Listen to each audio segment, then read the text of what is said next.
Now, where are you from? From Dallas, Texas, neighborhood called Glendale, over there in the Oak Cliff area. Still reside in Dallas today? No, right now I live in San Diego. San Diego. Yes, sir. And how old were you when you made that move, and what was the reason for it? I moved to San Diego when I was 19. I joined the Navy. Okay. Yeah, I've been out there ever since. Still in the Navy? Yes, sir. How long have you been in it? I've been in for 4 years. I just re-enlisted for 4 more. After that, I'm gonna get out, pursue this rap shit. Now, before we get into all that, because I do want to get into how that came to be, let's start with growing up for you. Can you paint that picture for us? What was that like in Dallas? Yeah, like any other nigga from the hood, just, you know, 2 older sisters, 1 little brother, single parent household. You know, we moved around a lot because we was on Section 8. Most of my life I spent it with my granny, lived with my granny and my cousins. My mom used to always work, you know, 9 to 5, so she wasn't really around like we needed her to be, but it is what it is. It's all in the day's work. Where was Dad? He was married when he met my mom, so it was kind of like an in and out situation. Yeah. What's your relationship with him at this point? We cool, we cordial, we speak, high and by. It ain't no more, no less. You have seen him throughout the years? Yeah, of course, definitely. We speak. How often would he come into the picture and out the picture? He come in, you know, like, let's say, whenever he felt like it, actually. He was really there mostly for my mom and shit. We all knew that, so it wasn't no shocking. So your parents were separated, really, by the time you were born? Right. From the jump? Right. Now, growing up, you know, grandma with the parental controls there, mom at work, dad not in the picture. How did this affect you? Hindsight 2020.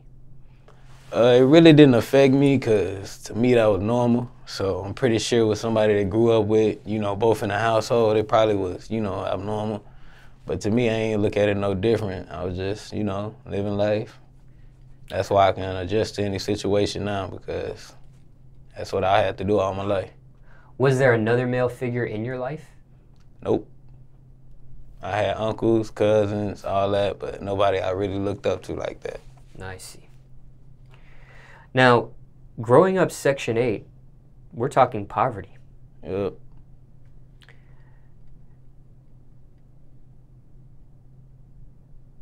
Not the easiest environment to live and grow in. Was there a point where your family did surpass poverty and move up a little bit higher in class, financially, or no?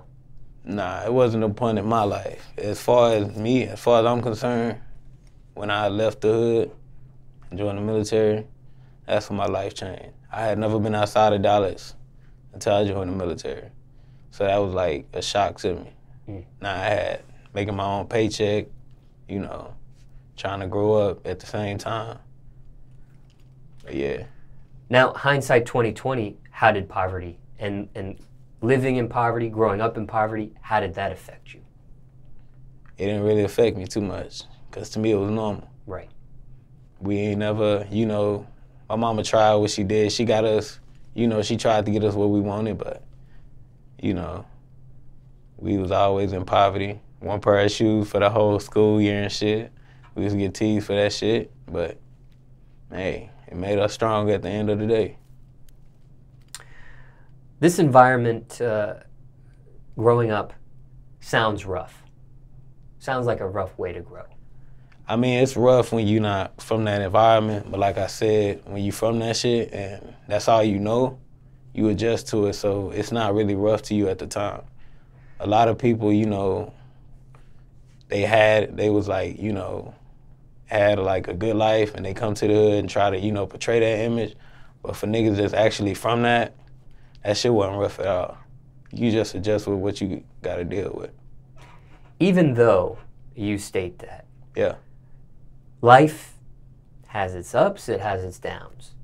What was your down moment for you growing up? The absolute worst point. I say the down moment, it was like a point in my life where I had to figure out what I was gonna do after high school. I say that was like the biggest moment. I ain't know whether I wanted to keep going to school, if I wanted to hang out, chill with the homies. Now everybody I know from back to at the crib, everybody dead or in jail. And I feel like I'm the last one standing, so I feel like I made a good choice by, you know, joining the military and leaving that environment. I still go back and visit every time, but every time I go back, shit changed. So. And I do want to explore that a little bit later in this interview. Yeah. But when it came to living with grandma and mom, was in the picture some sort of way. Describe that a little bit more in depth. Grandma was like the parental guidance. Yeah, so pretty much my mom, we was living with my mom. Okay. My mom would drop us off early in the morning to our granny house because she had to go to work. She was working a 9 to 5 real early. She would drop us off every weekday at our grandma's house. Our grandma would take us to school, pick us up from school, and we'd be there from like 3 p.m. to like 6 or 7 till my mom got off work. And then we'd just go home after that, after she come pick us up from our granny house. The reason I say we spent most of our childhood at our granny house because we was in and out, like moving in and out of my grandmother's house. So sometimes my mom would get kicked out, she couldn't pay rent, shit like that, so we'll move right back into my granny house. Ah, I see. Then we moved back out, go somewhere else, live for like a couple more months, then move right back into my granny house. So most of my life was spent in Glendale, where my granny reside. So the Section 8, that was your mom's house or grandma's house? So my mom didn't get on Section 8 until like, I believe I was like in 4th or 5th grade. So it was like, you know, she was trying to try something new because we kept on getting like apartments and shit, but we couldn't make ends meet. So she was like, okay, let me try to, you know, do this Section 8 thing. I went and started living in this area called South Dallas, Bontown area. And then we was just living over there for like a year or two. Then we moved back to Glendale because, once again, couldn't pay the rent, shit like that.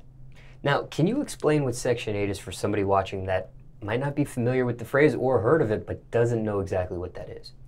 All right, Section 8 is like, it's supposed to be like a place for like the poor people that can't afford like, you know, actual rent. They put you on that to like help you, I guess, put you somewhere to stay. But it's always still like somewhere in the projects or something. Government assistance. Yeah, government assistance. And then there's certain rules one has to abide by living in a Section 8 property. Right. Yeah. The Section 8 experience, I mean, there was a point where I guess you couldn't afford to live in Section 8, so you had to get kicked out? I believe so. I let her, I got to figure out more about that, but okay. I believe so. We eventually got out of Section 8 and we went back to live with my granny. What was the Section 8 experience like for you, though? Was it overall a good thing, a bad thing, type of thing? To me, it was a good thing because that's when I learned how to fight. I started to, converse with people a lot more, and I became, somebody, I got my name. That's what I'm saying. So to me, it wasn't negative at all. How big was gang activity back then in Dallas? Back then, I was young. I had older cousins and shit involved in this shit, but as far as me, I was always looked at as the little brother. So they tried to keep me, out of this shit. So I'm thankful for that. Other than that, I don't want to speak too much on it. Got you. You did get involved in street activity at one point. Yeah, at one point. What age did that start? How young? 13. 13 years old. Yeah. Can you describe what type of street activity? Mostly selling weed and, just hanging out. That's all I'm going to release on this interview. Was it a friend or family member that put you on it? Yes, it was a friend and a family member. actually. So you weren't the only one Right. doing street activity. Right. There were others. Now, for you, why go that route? Because at the time, that shit was cool. And you know, people you looking up to, kind of, not really looking up to, but people that you see, it's older than you doing that shit look cool. Especially they getting money. You want to walk around with the new shoes, you want to walk around with the new J's and shit. So, especially if, you know, you hanging with your partners and they the older one, they put you on, you automatically want to do that shit either way. Now, at age 13, even in Dallas back then, right. That may have been too young to get a job. Yeah. Or could you get a job that young? I don't know. Every state, every city's got different rules and things like that. Usually in Dallas, people are getting jobs now, I think, but around my time, it was like 16 when they really started, you know, considering you for jobs. So at 13, if you wanted a job and didn't want to go the street route or that path, I don't think that would have happened. Now, before you got into like selling marijuana and stuff of that nature, did it start with something even simpler or maybe more innocent, like selling candy? Did it start out like that, or no, you just jumped right into right into it. I saw, one day I asked somebody, how you getting that money? They told me. I was like, how can you put me on? At that time, the only thing I wanted to do was get on.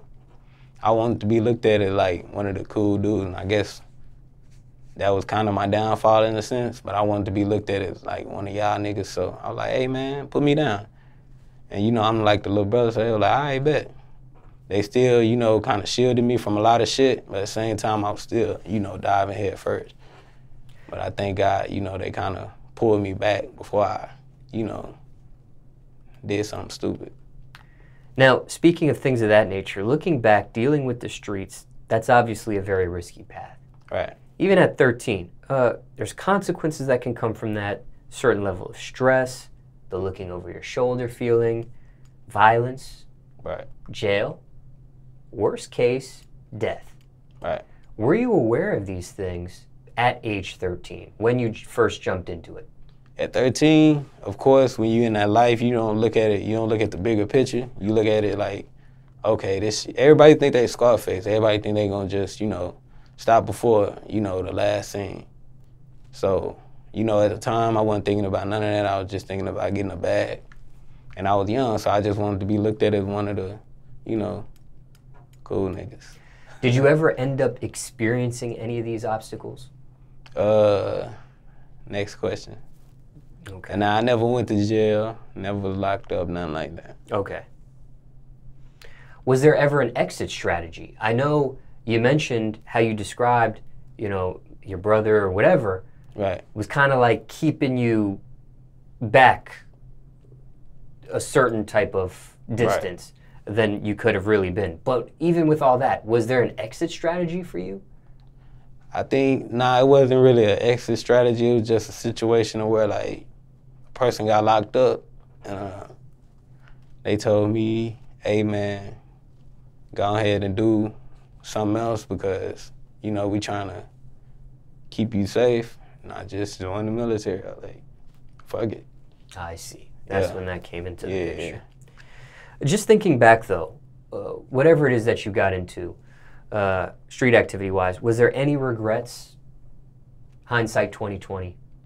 Any regrets? That's a good question. Any remorse? Mm-hmm. There was. Yeah. Why? Sometimes I ask people this question, they don't feel that. Yeah, it's kind of like, you know, you gotta have some type of, you know, conscience when you doing the shit.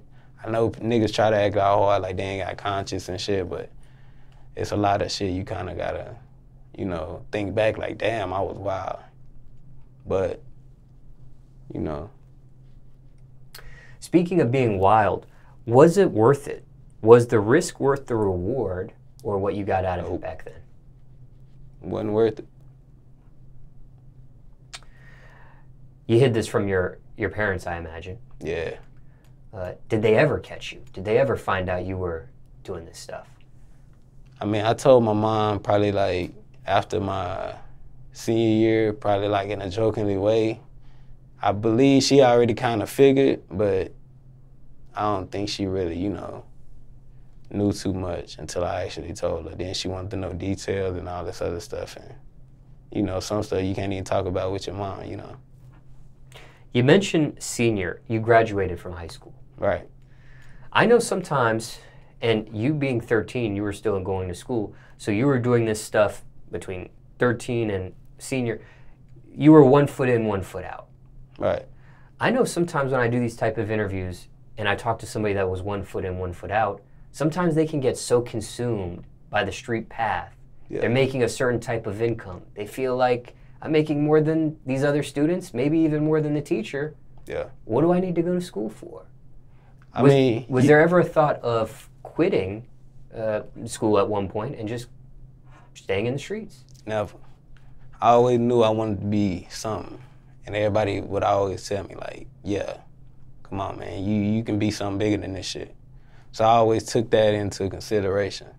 So now that with me doing this music shit, a lot of people really, you know, gravitating towards it because they know what I came from, you know what I mean? And to be the person I am today, it's like a big deal to everybody. So would you say it was self-motivated of you staying in school, or was it grandma or your mom staying on top of things to make sure you graduated, or what? I think it was a combination. It was like, you know, of course I wanted to do something. Of course I ain't want to be dead or in jail. I saw my cousins and all that shit do that shit before me, and I'm watching how they struggling, how they still ain't got their life, you know. I got cousins that got 20 years. I got people that's doing life. You know, I got people that died over that shit. And, you know, I ain't want to be one of those people. Plus, people looked out for me. So I can't, you know, just overlook that shit. People looked out for me and, you know, made sure I never was in a situation. So appreciate all that shit. Now, what about school? What kind of kid were you in class? In class, I was like the nigga that always sat in the back of the class, barely getting by. You know, did just enough fail. Yeah. Elementary, I kept getting phone calls home from the teachers, shit like that, so. You mentioned you were teased at one point for your shoes. Yeah. Did you ever become a class clown to kind of defend yourself in that manner? Oh, definitely. As soon as 6th grade hit, I went to school on the first day of school. I never forget this shit. I went to school with some starters on. First day of school, I just get flamed. I'm like, I ain't never wearing these shits again. I had some busted up ass Air Forces. I just wore them hoes. I was like, fuck it. I wore them hoes. Niggas was, you know, laughing at it, but they don't really talk shit on you. As long as it's some name brand shit, niggas ain't really, you know, gonna talk too much shit about you. So I had on them Air Forces the whole year, and then I just became, you know, class clown. Just to, you know. Now, teasing is one thing. Yeah. And it could have been verbal. But did it ever lead to getting bullied? Did it ever become physical at one point? Nah, never. Okay. I always had to, you know, defend myself. If it's one thing my dad told me, he was like, always defend yourself. Niggas can say whatever, but don't ever let nobody put their hands on you. So. Now, speaking of being teased for what you wore and could afford, comes to a point like this. School uniforms. Right. Some schools have them, some schools don't. Yeah. I'm assuming here you didn't have school uniforms. No, yeah, we did have school uniforms. You had school uniforms? Yep. But I guess you could wear whatever shoes with the school uniforms? Right, you can wear whatever shoes. The only thing you had to wear was like a white or a black shirt. No, a white shirt with like khaki or blue, you know, pant. Khaki, blue, or black pant. But you could wear any kind of shoes, any kind, I think it was any kind of undershirt or whatever. So like people would kind of accessorize, people would come with like jewelry, you know, like, you know, shoes, trying to like, you know, swag it up and shit. Did they ever have a free day where you could wear whatever you want, didn't have to wear a uniform, or? Yeah, that shit was crazy. They would charge us like $20 to wear like, you know, like sports jersey or some shit like that. But that was just a way for the schools to get some money out of us. We were so stupid. We was doing it anyway, fuck it. Now, when it comes to school uniforms, you still got, I mean, because you could wear whatever shoes you wanted, Right. you got teased Yep. for what you wore, even Yep. with school uniforms. Yep. I thought one of the ways to deter stuff like that was to have school uniforms.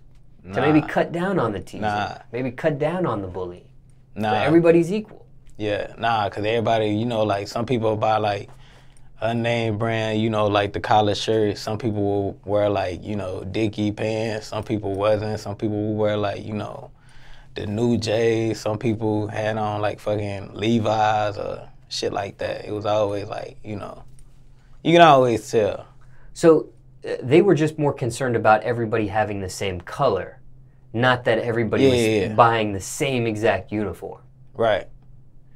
Now, in the future, what do you think about school uniforms in general? And what do you think about maybe making school uniforms stricter? Would that help teasing, bullying? Would that cut any of that down? Like if they said, okay, everybody buy the same shirt, buy the same shoes, buy the same pants, then you can't wear the name brand colors. Yeah, I wouldn't, you know, advocate that because I feel like people, even though we had that, it was still kind of a way to, you know, like, you know, determine who is who. And you can still kind of, you know, it build character. Like when you get, you know, teased, it build character. Either you gonna defend yourself or you gonna be, oh, this generation, we got this like oversensitive, you know, look at the world. It's like if that start happening, they start, you know, mandating you wear this, and this. And it's gonna like make the next generation even softer. Like people saying this generation already soft, so if you start, you know, like now people can't get teased no more. Now people can't, you know, fight back and shit like that. I'm against bullying, but I also think, you know, kind of teasing kind of made me who I am today. It kind of, you know, toughened me up to situations because I meet a lot of people that, you know, can't take, you know, jokes, can't take nothing about themselves that may be true. They can't, you know, they so, you know, insecure, I guess. What about school uniforms in general? Yeah, what you mean? Would you be for school uniforms or not? I mean, I guess I'd be for it because, I mean, I guess it's affordable, but at the same time, you still got to look at, you know, different, you know, situation. Now, speaking of bullying, did you ever become a bully yourself at one point? Yeah, in elementary school, I can admit, I became a bully. Middle school, nah. In high school, I was just worried about, you know, other shit outside of school. So you see it from both sides. Right. Now, were you part of a certain clique or crowd while you were in school? Not at school, not at school. I was kind of, you know, trying to, you know, just stay out of people. Because I always been a shy person. This is actually my first time saying this in the interview. I always been kind of a shy person, so I be, you know, kind of like nervous or whatever. Like even like on the first day of school, even if I'm in class with a whole bunch of my partners, I'm still like sitting there nervous for some reason. I'm like, what the fuck? Some shit you just couldn't shake. Still feel like that today? Still shy? Yeah. Hell yeah. Hell yeah. Kind of curious why a shy person would get involved with music. Because I mean, you're a rapper, so you're in front of the camera. Right. You're not I'm interviewing you. I'm behind the camera. So for somebody that's shy, I would think they would want to be behind the camera, maybe still doing music, maybe still being involved in rap some sort of way, right, but not necessarily in front of the camera, not in the spotlight. Reason I rap is like a fucking venting tool.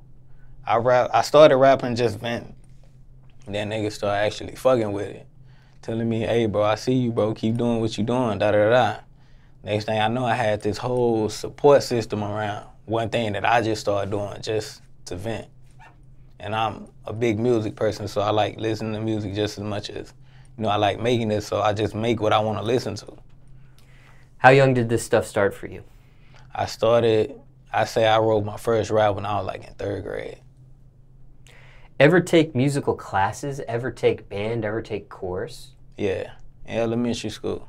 That's when I wrote my first rap. It was like a class project. Everybody had to make their own rap or whatever to whatever beat, and we had to go in front of the class and perform it.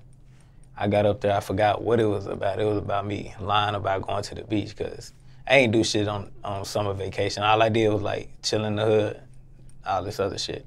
But this specific project, it was like a rap about how much fun I had during the summer and shit. I went to the beach and all this bullshit, which everybody, is it a beach in Dallas? No, I don't think so. So everybody, It's a lake in Dallas. Yeah, but I made up a rap about me going to the beach and having fun and shit. The whole class was fucking with it. Like, oh, There could be a man-made beach, I guess. I guess so. Yeah. But okay, and there might not be a lake in Dallas, but around Dallas, Right. somewhere there's a lake. Yeah, I'm pretty sure. And that's if somebody wanted to fact check me on that. But why not continue band or chorus into high school? Cause I started playing football, but my first 2 years of high school, I was just, you know, trying to be in and out of the streets. I thought I was a badass. So. Football, the only sport you played? I wrestled a little bit, and other than that, yeah, that was the only thing I did. Did you do varsity in either? Yeah, varsity football, senior year. What position did you play? I played receiver. What jersey number? 84. Were you good enough where you could have gotten some sort of athletic scholarship? That's a good question, but it's always talent versus opportunity. I don't feel like I got enough opportunity, and plus my GPA was, you know, on the fence. So, I mean, never know. And that's hurt some people. Yeah. You could be a talented, athletic person in high school, but if your grades aren't up to par, that could hurt the future there. Yeah. And that's from doing interviews of people that have done that. What about talent shows? Ever participate in talent shows growing up? I was always too shy, man. Always too shy. Only time I would do something like that is if I necessarily had to. Other than that, I ain't never volunteered to get in front of no people. This is the first time in my life where I volunteered to, you know, get in front of somebody and, you know, do what I like to do. And it's actually working. Did you, were you into freestyling with other classmates? Were you into battle rapping other classmates at all? Battle rapping? Not really battle rapping, but yeah, we definitely, freestyled a lot. A lot of time, just freestyling. Yeah. Good at it? Nah, I ain't really good at freestyling. I'm better at writing. Got you. What about when it came to the CD selling era? Were you selling CDs of yourself at all back then, or no? Nah, I was just, the CD era, that shit ended like I think before I got in high school. Oh, okay. So by the time I was a senior, wasn't nobody, you know, really selling CDs like that. I see. Everything was already digital. What about as far as superlatives? Did you ever win a superlative? You know, those are the awards they give out at the end of the senior year in the yearbook, like most likely to succeed, best dressed, things of that nature. I was nominated for some, but I didn't win. I was nominated for most friendly. 'Cause, you know, I got along with everybody, so the only thing I did. You did graduate. Yeah. When it came to the military decision, was that something that was made before you graduated? Or was that something made after? That shit literally came out of the blue. My homie Lowell, shout out to Lowell, he didn't get to join, but we was chopping it up one time and he was like, hey bro, I'm finna join the Navy. I was like, oh shit, let's go then, let's do it. Cause I was already, you know, at this community college, I didn't really wanna do classes. I was fucking tired of that shit. He was like, hey, I'm finna go join the military. I was like, all right, so we went up there, we took the practice test. He didn't do so good on his. I did mine. They set me up for the actual test, the ASVAB. Took the ASVAB, scored good enough to give me a boot camp date and send me on my way. But unfortunately, he couldn't pass his, so He's still in Dallas, Texas right now. Did you ever do ROTC while you were in school? No, we made fun of those dudes. And you ended up becoming one of those dudes. Yeah.